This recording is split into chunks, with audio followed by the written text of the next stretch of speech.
Assalamualaikum warahmatullahi wabarakatuh.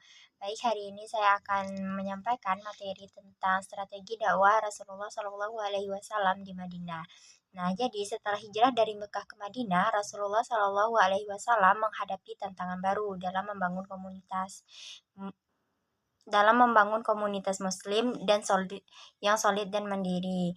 Nah, di Madinah beliau tidak hanya berfungsi sebagai pemimpin spiritual, tetapi juga sebagai pemimpin politik dan sosial. Strategi dakwah yang diterapkan selama periode ini sangat beragam dan terencana yang bertujuan untuk memperkuat akidah umat, menciptakan stabilitas sosial serta menyebarkan ajaran Islam secara luas. Nah, setelah menempuh perjalanan panjang dan penuh tantangan, Rasulullah Shallallahu Alaihi Wasallam dan para pengikutnya, kaum muhajirin, akhirnya tiba di Madinah. Kota ini menyambut mereka dengan hangat dan disinilah dimulainya babak baru dalam sejarah dakwah Islam. Nah, yang mana strategi dakwah Rasulullah di Madinah itu yang pertama itu mendirikan masjid sebagai pusat kegiatan dakwah. Nah, begitu tiba di Madinah, Rasulullah Shallallahu Alaihi Wasallam segera memutuskan untuk membangun sebuah masjid. Beliau memilih lokasi yang strategis dan bersama para sahabat mereka mulai membangun Masjid Nabawi.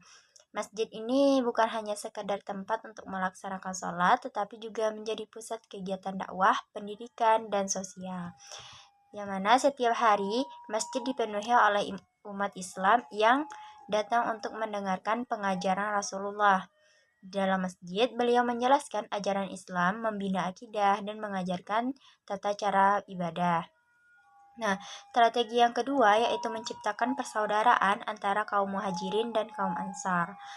Rasulullah Shallallahu Alaihi Wasallam menyadari bahwa untuk membangun komunitas yang kuat diperlukan ikatan persaudaraan yang kokoh. Oleh karena itu, beliau mengikat tali persaudaraan antara kaum muhajirin dan kaum ansar yang telah meninggalkan harta dan keluarga mereka di Makkah dengan kaum Ansar, penduduk Madinah yang menyebut mereka dengan tangan terbuka. Nah, dalam sebuah pertemuan di Masjid Nabawi, Rasulullah mengumumkan bahwa setiap muhajirin akan dipasangkan dengan seorang Ansar. Contohnya, Abu Bakar dipasangkan dengan khulafah dan mereka saling membantu satu sama lain. Strategi yang ketiga yaitu membuat piagam Madinah. Nah, untuk mengatur hubungan antara kaum muslim dan non-muslim di Madinah, Rasulullah Shallallahu Alaihi Wasallam menyusun sebuah dokumen penting yang dikenal sebagai Piagam Madinah. Dalam piagam ini, beliau menetapkan hak dan kewajiban semua warga Madinah, termasuk kaum Yahudi yang tinggal di sana. Piagam ini menegaskan bahwa semua warga, baik muslim maupun non-muslim, adalah satu bangsa yang saling melindungi. Dengan adanya piagam ini, Rasulullah berhasil menciptakan stabilitas sosial dan politik di Madinah, serta menghindari konflik antar kelompok. Semua warga Madinah merasa aman dan dihargai sehingga mereka dapat hidup berdampingan dengan damai. Strategi yang keempat yaitu membangun ekonomi rakyat.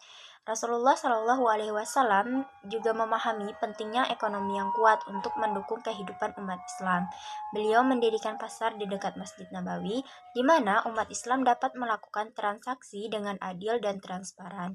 Pasar ini menjadi tempat di mana orang-orang dapat bertemu, berdagang, dan saling membantu.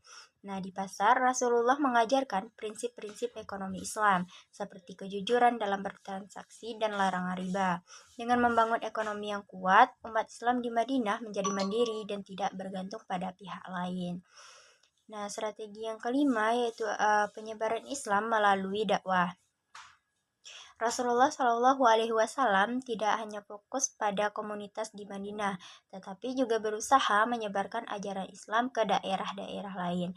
Beliau melakukan dakwah secara langsung kepada masyarakat, baik di dalam masjid maupun di luar, dengan cara yang lembut dan penuh kasih. Beliau menjelaskan ajaran Islam kepada siapa saja yang mau mendengarkan. Beliau juga melibatkan para sahabat dalam dakwah, mendorong mereka untuk menyebarkan ajaran Islam kepada keluarga, teman, dan masyarakat sekitar. Metode dakwah yang digunakan sangat beragam, mulai dari ceramah, dialog, hingga diskusi. Pendekatan ini membuat masyarakat lebih terbuka untuk menerima pesan Islam. Nah, melalui strategi-strategi ini, Rasulullah Shallallahu Alaihi Wasallam berhasil membangun komunitas Muslim yang kuat dan mandiri di Madinah. Dengan mendirikan Masjid Nabawi, menciptakan persaudaraan antara kaum Muhajirin dan Ansar, serta menyusun Piagam Madinah, beliau menciptakan stabilitas sosial dan politik, pembinaan ekonomi, dan penyebaran ajaran Islam yang efektif menjadi fondasi penting dalam memperkuat umat Islam. Cerita ini menunjukkan betapa cerdas dan terencana strategi dakwah Rasulullah Shallallahu Alaihi Wasallam yang tidak hanya relevan pada masanya, tetapi juga memberikan inspirasi bagi pengembangan dakwah Islam di era modern. Baik, sekian materi dari saya. Assalamualaikum warahmatullahi wabarakatuh.